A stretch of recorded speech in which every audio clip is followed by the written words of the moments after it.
When people talk, listen, man, I'm going to raise that red flag. This narrative, especially after 1 year. 1 year. One bad year. It's one big splash move. And because I don't think people understand how much cap space we can create. Alex, I want to ask you, because you're a very humble person. And I'm never going to be right about anything. Yeah. I was right. Hey, everyone. I'm going to jump into what I'm going to be talking about, but before, two quick announcements.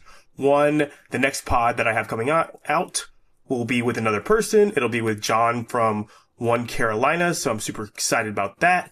So look out for that one. And I got some really exciting news personally that is not official yet, but I'll let you know probably in about 2 weeks. So just look out for those two things.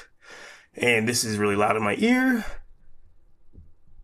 That's better. Cool. Awesome. So not the last pod, but the one before that, I left off saying the only way for Canales to succeed is for him to basically be an anomaly like Dan Campbell, because every other rookie head coach that didn't make the playoffs their first year has been fired since 2019. Outside of Zach Taylor, who had Joe Burrow get hurt, and the next year he made the Super Bowl, so that's kind of a good reason to keep your job. So I dug into Detroit, and a lot of things came out of the research. So I'll just go to where I started, right? So I'm starting with the fact that Detroit in 2021, the first year with Dan Campbell, they were the second worst defense as far as points against. And in their last 3 games, they were 33.7 points against. And overall, they were 27.5 points against. Now, the Panthers, the first year with Canales, were 31.4 points against, all-time worst. And their last 3, they were 38.7 points against. So about 5 more as far as overall and the last 3 games. So the idea is they both needed to fix their defense, right? So when Dan Campbell came in, he basically said that this was going to be a full rebuild. That's what all these teams say. But looking into what he actually did, it is almost like I was there doing it for him. Because remember, I don't know if you've listened to previous episodes, but I took what good teams were doing and I said, they've given us the playbook. The good teams say, get your quarterback first, get your O-line second, get your defensive interior third, get your wide receiver 1 fourth, get your edge rushers 5th, and get your cornerback 6th. And then if you need the cherry on top, the safety, you get the cherry on top. But it's not, you need a solid safety, but you don't have to have an elite one to win a Super Bowl. And you just don't worry about linebacker, tight end, and running back. Those are like cherries on top. Those are just not important. And the league tells you why, because they're the third least expensive positions. The most expensive linebacker is $20 million a year. Most expensive running back is $16 million a year. And the most expensive tight end is $17 million a year. That comes short of cornerback by... cornerback is $24 million a year for the most expensive one. Most expensive wide receiver is $35 million. So they're in that range. They're in a different class than tight end, running back, and linebacker. So, what did Dan Campbell do? One of the very first things he did is he traded Matt Stafford for Jared Goff and picks. Right? So Matt Stafford, Jared Goff and picks. So he's solved his quarterback. So he has his quarterback, first thing he did. But he got picks too. So he said, he's basically telling us, right, what he's doing. He's saying, I'm drafting my team. He's saying, I'm playing for the future. So he's already telling us this by saying that he wants these first rounders. So then in free agency, he does this. This is before the draft. Wide receiver, wide receiver, wide receiver, wide receiver. 4 wide receivers before the draft. Because he understands it's a premium position and it's the hardest to get in free agency. So he got some high upside. You got Khalif Raymond that he's signed on, Cephas, re-signed Josh Reynolds. So that he's very conscious of that. And then he signed running back because it was cheap. He got Jamal Williams as a second running back to DeAndre Swift. And he got a bunch of corners, or a bunch of safeties and corners, because he knows that overall it's cheaper than going out and getting your quarterback, offensive line, defensive line, wide receiver 1, and edge, because those are the 5 positions that we want first, right? So he got a bunch of cheap positions hoping that they hit, right? So then remember the algorithm, right?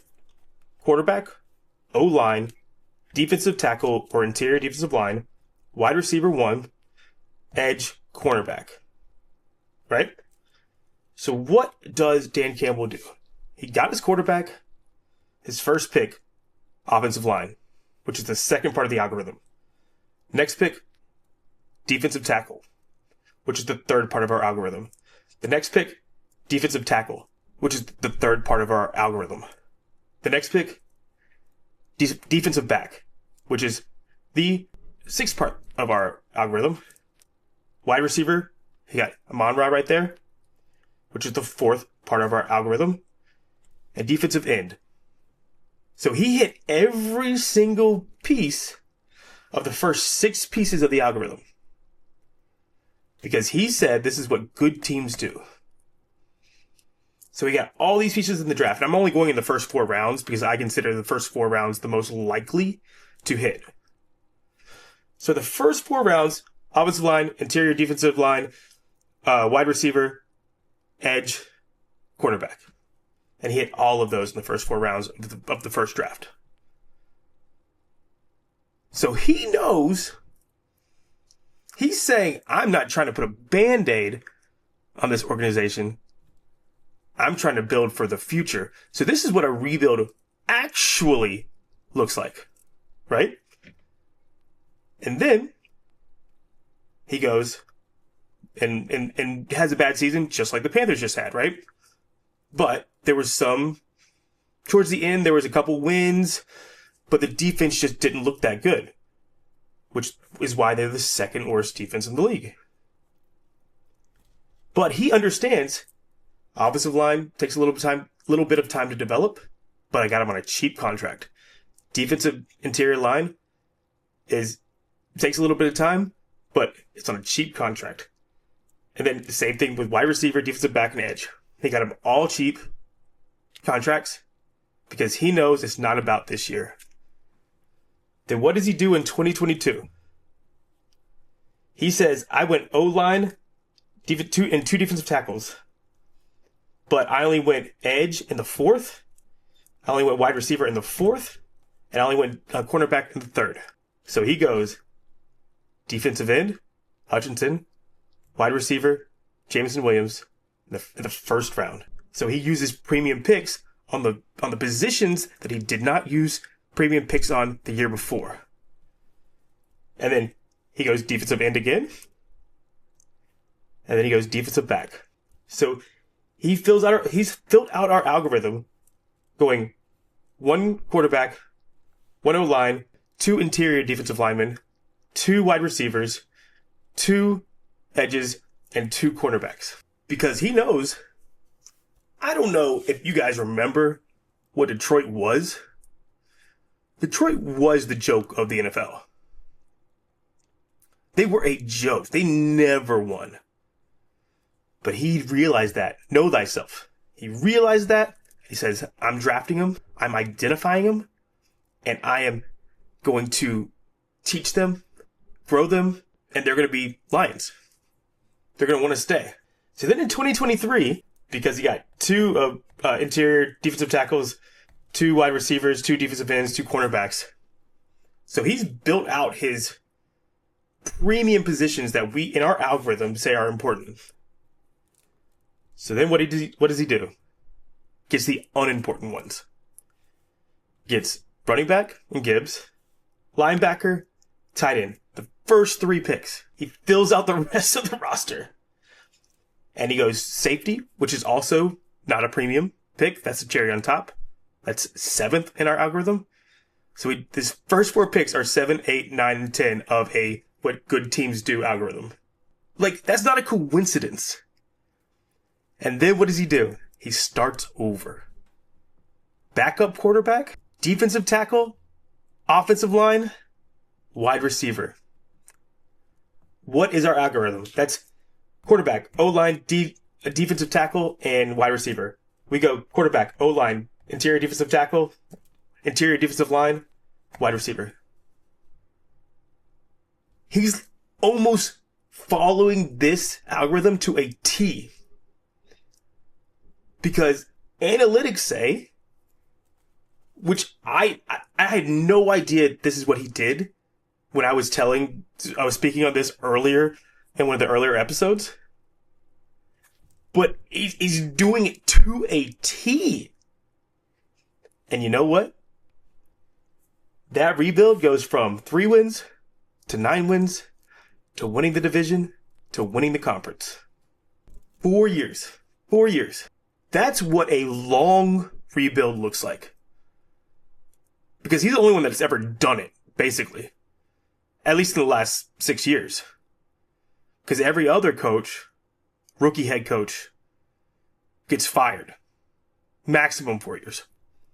If they don't make the playoffs in the first year. So he did it the correct way. If you're of the mindset that rebuilds take time. If that's what your mindset is, he did that.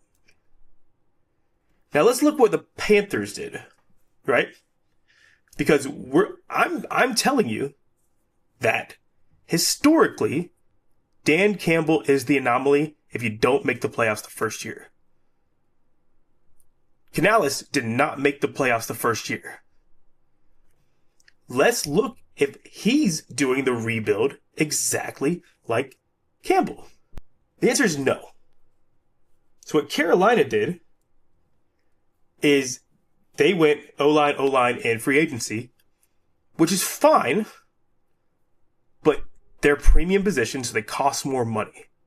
Ideally, you get running backs, tight ends, and linebackers in free agency because they're not as expensive. We did do that. We got a linebacker, Josie Jewell. Okay. We got a safety, which isn't a big premium position. Now, when you get edges and cornerbacks that aren't top of the market, they rarely outplay their contracts. That's why so many teams want to draft them. Same with wide receivers. Same with defensive tackles. Wilkins was on the market. 49ers got Hargrave, which I can't believe. Armstead, who was injury prone, ended up leaving. But there are not a lot of them. Not in our premium positions area. And when they are available, great teams pounce on them. As soon as Trent Williams is available, pounced. Armstead's available, pounce. Like, they go after these positions because they don't exist. AJ Brown, pounced on. That's just what happens. I really can't think of, unless they're past their prime. I mean, Linval Joseph had a year or two left, maybe. Ndamukong Suh. Vita Vea is going to be there forever. We ended up getting Gerald McCoy. And then a game in, he tears his Achilles. Because they knew, like, we can't put these Band-Aids, these old-timers, at these positions. We got to stop doing the Justin Houston's. Too old. Jadeveon Clowney. Too old. Chase on, maybe he's going to live up. No, of course not. That doesn't happen. It's very rare that first rounders don't work out and they get better later on. Very rare. They just don't, they ain't got it somewhere like here or whatever it is. And if they are leaving, they ain't coming to Carolina. They ain't coming to Detroit. Dan Campbell has hit every area that I've been preaching on for, the past 3-4 weeks? He stayed with the algorithm. He knew who they were. He rallied around that. He built out his coaching staff. He allowed his coaching staff to develop these players and not just have them turn over every single year. So here's what Carolina did. Because the narrative is we're doing a long rebuild, right? It takes a long time to rebuild. We did the offense this year. We're doing the defense next year. That's the narrative. Based on no factual information, that's the narrative. Well, here's what we did in the draft. We went wide receiver. Good. We hit a premium position. We hit the 4th premium position because we had, in theory, we had our quarterback, even though we benched him 2 games in. We solidified our offensive line. We extended our defensive tackle, even though Dan Campbell got 2 back-to-back. And we brought in A'Shawn Robinson, which they're usually what their contract is. He played exactly how he played before he got there. So we had a bad running defense last year, so that's how we solved it, by just extending the guy that was already there and then bringing a guy in that's average. We drafted wide receiver 1. So we're in this algorithm. And the next step should have been defensive end. So in theory, we get a pass rusher here. In theory. Because that's what Dan Campbell followed this to a T. So our second round pick should have been, you know who went right there? Braden Fisk. Braden Fisk can play defensive tackle or defensive end. We needed both. And we said, nope. We're going to get a running back, which is not a premium position. Because this is Dan Campbell. He went, his last draft, 3 years in, that's when he was like, now I'm getting my running back, my linebacker, and my tight end. We went immediately after wide receiver, running back, linebacker, tight end. So, what does that tell me? If Dan Campbell knows what long rebuilds are like, and he waited till the 3rd year to do those non-premium positions, it tells me we thought we could fix everything in a year. So that's what happened to us. And I'm only going with first 4 rounds. Granted, they drafted later on the rounds, you can take your shots at, whatever. But Carolina's telling me, yeah, we got everything else. We're going to get our, less important positions, running back, tight end, and linebacker. I don't know. I don't know why you do that. And then you're sitting there and you don't have an edge rusher, and you try to solve it. I know this wasn't this year. Justin Houston, Jadeveon Clowney, Chase Song, Wanham, who's hurt. Like, what are you thinking? And now, we're entering this draft. And I'm saying these are the premium positions. In theory, we have our quarterback and our O-line. We still need defensive tackle, wide receiver 1, edge, and cornerback. Because we didn't solve those problems in last year's draft. So if Dan Campbell did that his first year, and we need to do that Canales' second year, then that means that we're not going to get to 9 wins until Canales' 3rd year. If the narrative is rebuilds take time. Because I already told you, those positions don't hit right away. Defensive, we saw how long it took Derek Brown. We saw how long it took Brian Burns. Wide receivers always break out year 2. So, in my opinion, is we're going to try to do the same exact thing. We're going to keep on trying to be the Band-Aid organization, and we're going to try to sell our fan base on nonsense. And people really want the non-premium positions. Oh, we got mocked Jalen Walker. or Malachi Starks. And I know I said I called Malachi Starks because it makes sense for this GM, but I don't want him. I want a premium position. But we ain't going to get Abdul Carter. We ain't going to get Mason Graham. Hopefully we draft wide receiver. But the fan base swears that linebacker safety are how we should go in the first round. How does that make any sense? Because I'm sitting here telling you what good organizations do, what a long rebuild looks like. Oh, we should trade back. Why? Because we're excellent at drafting in the second round? We're not good drafting out of the top 10. I mean, DJ Moore is probably our last good player that we got outside of the top 10. Derek Brown, top 10. JC Horn, top 10. McCaffrey, top 10. Even Icky, we're not sold on. So why we try, I feel like we just don't think before we speak. Because we think that if we trade back, we get more shots at the apple. Or more shots at hitting on somebody good. But we don't. We never do. We have so much data on not hitting. So, I don't know what the solution is. Because the one anomaly followed the exact same algorithm I said you should follow. And Canales or Morgan or whatever, not even close. Not even close. They hit Dan Campbell year 3 and year 1.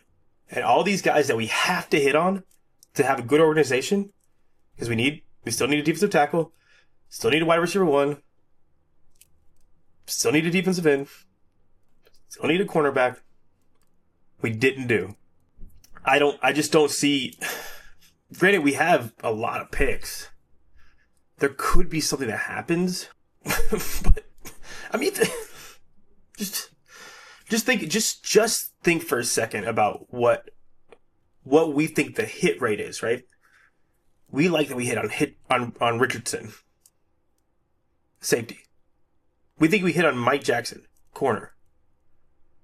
This is 6th and 7th in the algorithm. Yes, you hit. That's exactly what I'm saying. You hit on those. you hit on those guys. I mean, what was Kate Otten? People like him. These guys that I just don't understand what we're doing. Kyron Williams. You're sitting there looking at Kyron Williams, 5th round pick.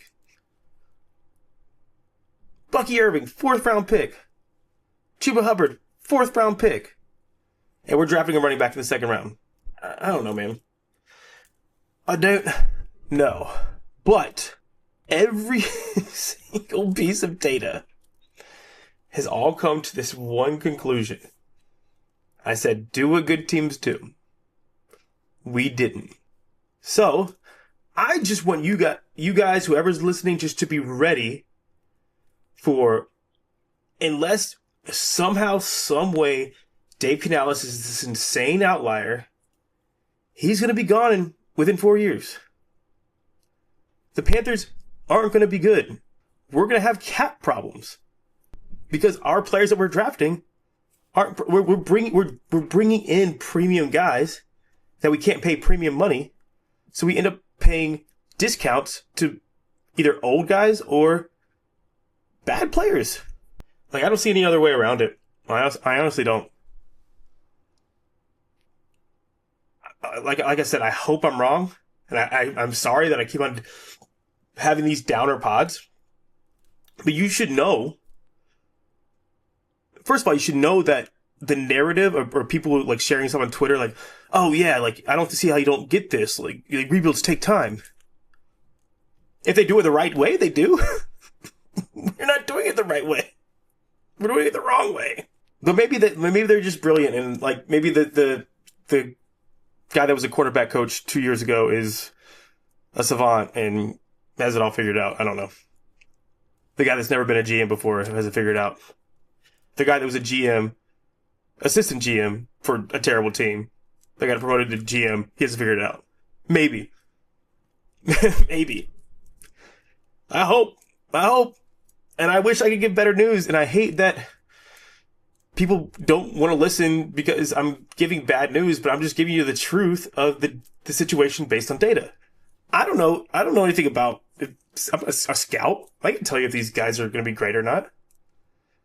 But I'm telling you what good organizations do, and I'm telling you historically what happens when you lose your first year and you don't make the playoffs.